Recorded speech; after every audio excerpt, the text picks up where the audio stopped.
Hello everyone, it's Kay here, and I'm here today to share these cards that I've been working on today. I was just playing really and came up with this notion of a decorative box card, as I'm calling it, and it is quite a versatile little thing. As you can see, it's got an acetate window. I've just decorated it with some wild orchid flowers, some flat back trim, and then there is a Stamping Up stamp from the, what's it called again? Layering Love set. And I just thought that was such a lovely stamp to use. Sometimes the smallest things take up the most room in your heart, and I just thought that was rather lovely. So I proceeded then to make this little box, which is movable, as you can see, and what that means is it can be folded flat to go into an envelope and not cost the earth in postage costs. And then when the recipient gets it, it's just a question of them standing it up again and moving forward. On the inside, I've lined the card with just ordinary white paper, and the piece that came from the Appeture here, I've just glued into the center of the card, and I've done that on each of the cards in front of you. This is the other one. Again, it's the same verse, with the little plaque inside, the flower on the front, and you've got that malleability to flatten the front of the card, flat back pearls to decorate, and another wild orchid craft, and then this flower, and then this other one, which again is the wild orchid craft flower. I've used a vintage image on the inside, flat back pearls to marry up with the pink, because I decided it was a little bit on the bland side. And again, opening it up, it's got the center plaque there ready for a verse or sentiment or message to the recipient. So I'll leave those there, because what I'm going to go on to do is a tutorial for you, just in case you feel you would like to have a little go at these cards yourself. They are very, very easy to do. For the base, I've used 5x5 cards. Now these are pre-bought because they are very, very reasonably priced at the moment, and I just rounded off corners like so, and this is 5 inches by 5 inches to cover the front of the card and marry it up with the rest of the design. I've cut out a piece here which is 5x5, no, I'm lying to you, which is 4 3/4 square. 4 3/4 all the way around, rounded the corners, and what I'm going to do now is anchor that onto the front of the plain card. Now clearly you can do this for any card stock you might have. I'm using all my measurements for this particular size, so if you wanted to make it larger or indeed smaller, then you'd have to alter things accordingly, but it's actually not terribly difficult to do. I've used a 2.5 inch oval to take out this oval aspect of the card, like so, and I am going to place that on the inside of the card once I've done the liner, which again would be 4 3/4 by 4 3/4 roughly speaking, and this then would go into the center of that to line the card and finish it up. But whilst we're working on the rest, I'll just let this set with the Yoo-hoo glue, and we'll come back to it shortly. Now what I've done is cut everything out and got it all ready for you to save time with the tutorial. So I'm putting these things in front of me here, getting out my scoreboard, and I will just go through things with you. This piece of card is, to start off with, 5 inches by 4 inches. I've scored a 1/2 inch and an inch on each side of this card and just turned it round, 1/2 inch and 1 inch.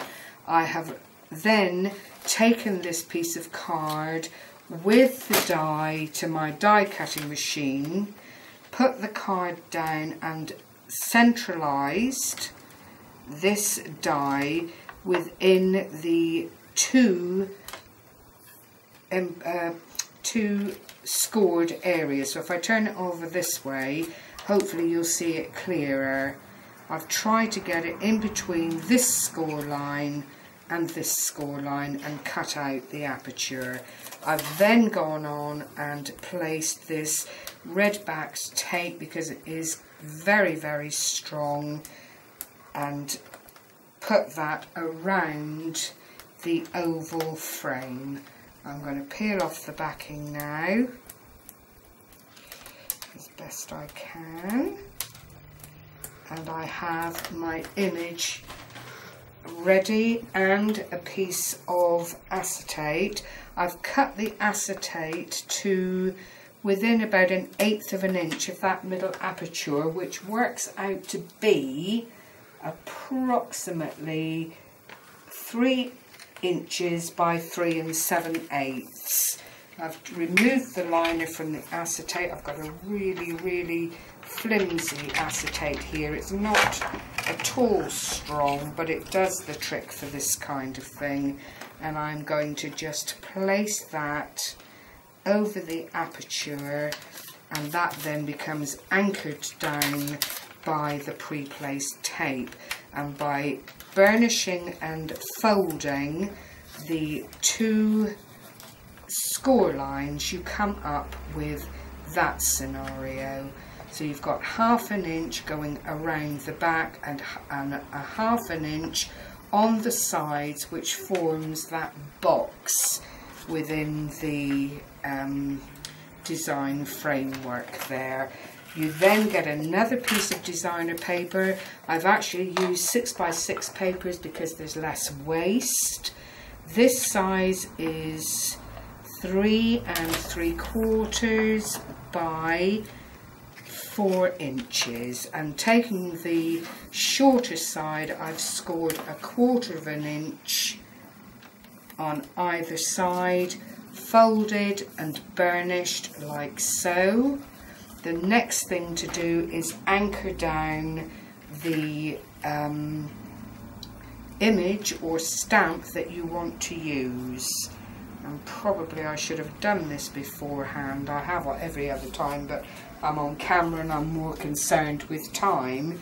You need to mark, having lined up the score lines, you need to mark, roughly speaking, where you want the image to be so that it lines up nicely with the acetate on the front piece there. So I've made a little pencil mark. I found this image, which I'm going to use, cut it out again with the 2.5 inch oval die, and I'm going to place that onto the back of that designer paper. This is Falling Leaves, that's the name of the pad I'm using, readily available at the moment. Again, I'm trying to get my image between the two score lines as best I can, and it ends up, just roughly speaking, like that in the center of that panel. The next thing to do is take your acetate image and wrap it around the two pieces of card, and you can see that the image sits quite nicely within that space.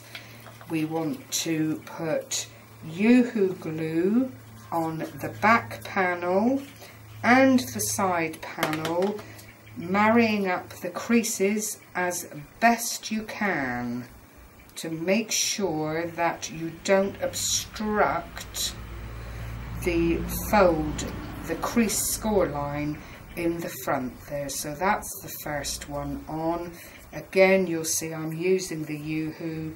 It dries clear and it dries very, very quickly, I'm delighted to say. And then you do the same thing again on the other side. Just the Yoo-hoo top and bottom. Get that out of the way. Fold it over again, marry up the two sides into the respective creases and bond them together. And it really is that straightforward. While I'm waiting for that to go off a little bit, I'll just put on my glue gun to anchor the decorations I've chosen. And again, this is entirely up to the individual. You can use whatever you have to hand. Try and fold down the box to make sure that it flattens before you anchor it onto the front of your card, and then making sure that your card is opening the right way.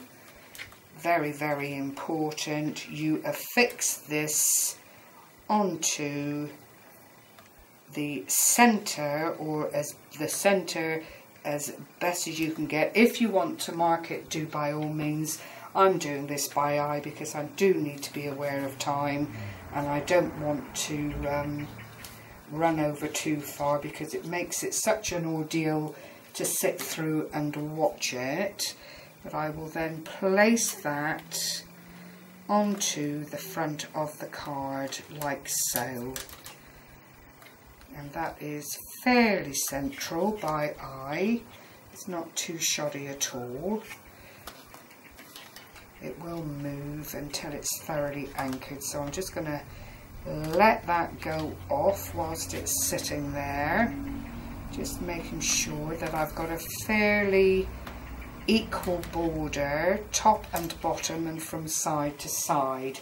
Now I've chosen some of this lace from Scrumpy's Craft Closet on Facebook, which I absolutely adore, and I'm just going to cut that up to the required lengths to go either side of the central decoration. Cut up another one here. Now the Yoo-hoo will bond lace, but it's not a safe bet. It bonds laces together, but it's not a safe bet on a card and paper project, I'm finding. It tends not to hold as well as the hot glue does. So starting on the side nearest me, and again that is entirely up to you, which is your left or right best side. Just checking to see which is the best show side of the lace, and I'm just going to anchor it down. It has got a little bit of stretch to it, and you need to be aware of that when you're placing it on your card, because if you overstretch the lace, it will alter the shape of the card that you're working with. So you're better to anchor the top and then fit the lace into the relevant space. Don't try and overstretch and overcompensate, because it will roll up the edge of your card very, very easily and very, very quickly as soon as it dries. The same on the other side, and this is quite good because the little flowers have got centres to them, so you don't even have to use a huge amount of glue to anchor them down. And again, remember, it is a little bit stretchy, so you really don't want to overextend the natural makeup of the lace trim. Right, I've just got that where I want it to be. Thankfully, this trim is not straight. It has got the floral extras, so you don't have to be quite as concerned about laying it onto your work and getting it absolutely right. What I've also got here are some lace leaves from my Martha Stewart punch. And I'm going to make up a little cluster, 2 plain, like so, just sticking them together with a bit of the hot glue. And then I'm going to have right side out, which is the main colour of the card. So that one will come out that way.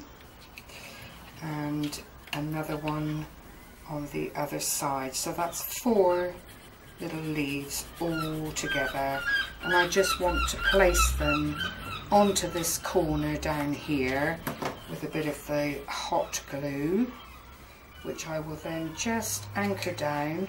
It doesn't have to be perfect, I just want the 2 shades of the leaves to show.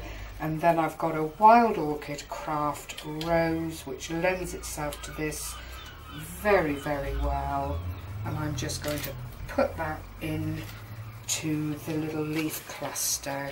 It's rather nice that they hang out over the edge, so you know, until it's dry you can afford to pull those leaves around a little bit.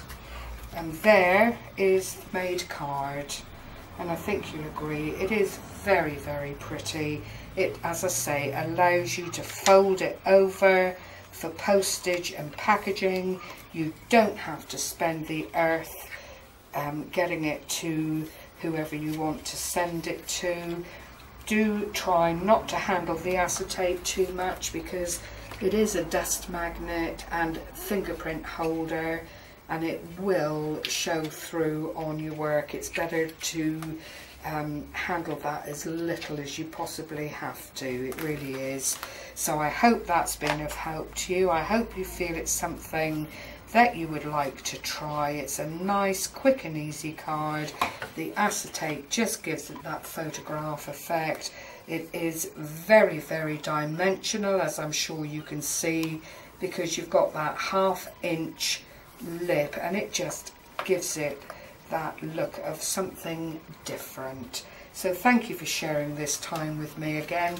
I hope you've enjoyed it. I hope you decide you'd like to give these cards a try yourself. Bye bye for now, and happy crafting.